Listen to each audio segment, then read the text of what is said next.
Assalamualaikum warahmatullahi wabarakatuh.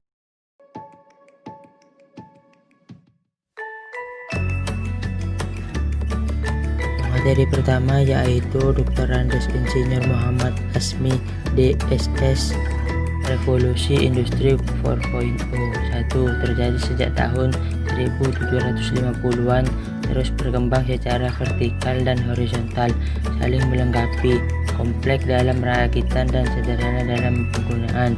2. Dimulai dari mesin uap, kereta api, sampai mesin penggerak turbin. 3. Memasuki revolusi industri 4.0, semua perubahan secara drastis. 4.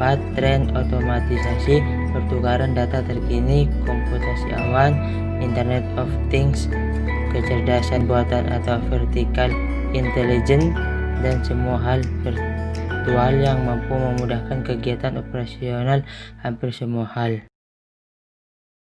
Titik perubahan dan dampak sosial dalam revolusi industri dan teknologi yang terjadi pada tahun 2025 meliputi 10% pakaian yang manusia gunakan terhubung ke internet, apoteker robot pertama di Amerika Serikat, mobil cetak 3 dimensi pertama dalam produksi, 5% dari produk konsumen dicetak dalam 3 dimensi, 90% dari populasi dengan akses reguler ke internet, mobil tanpa pengemudi populasinya 8% dari semua mobil di dunia, transplantasi pertama dari hati yang dicetak 3 dimensi, lebih dari 50% lalu lintas internet ke rumah untuk peralatan dan perangkat, akan ada kota pertama berpenduduk lebih 50.000 orang tanpa lampu lalu lintas, mesin AL pertama pada Dewan Reaksi Perusahaan.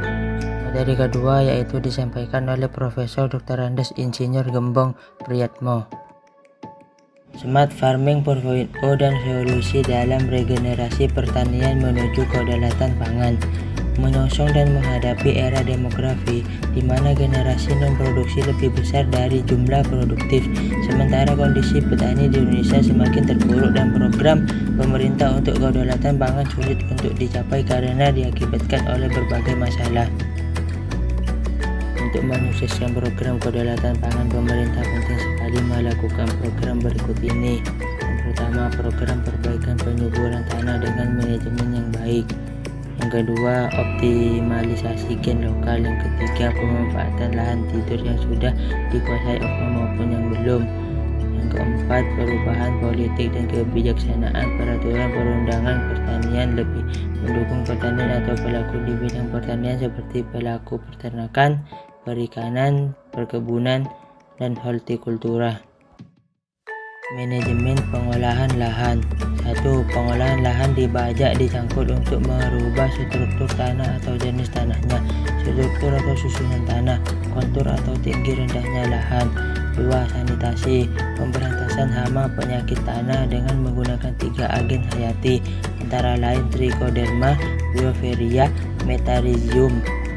3. Penanaman bakteri, dengan menyebarkan pupuk kandang fermentasi akan bertindak menambah bakteri tanah, mencuci tanah sehingga bekas urea akan diproses. 4. Irigasi yang baik, air yang cukup dapat membantu dalam nutrisi tanaman. Tanaman perlu air yang cukup untuk tumbuh dengan baik. Penerapan urban farming teknologi Pandawa Kencana Multifarm Yogyakarta. 1. Faktor permodalan harus dengan modal kecil tapi secara kuantitas dan kualitas menghasilkan produk yang profitnya tinggi dan sehat. 2. Faktor media tidak harus luas tapi menghasilkan produk yang tinggi, yaitu dengan cara organik. 3. Faktor setiap usaha budidaya urban farming harus mempunyai kontribusi yang baik terhadap lingkungan alam. 4. Faktor jenis yang akan diproduksi mempunyai nilai jual tinggi yang sehat dan bermanfaat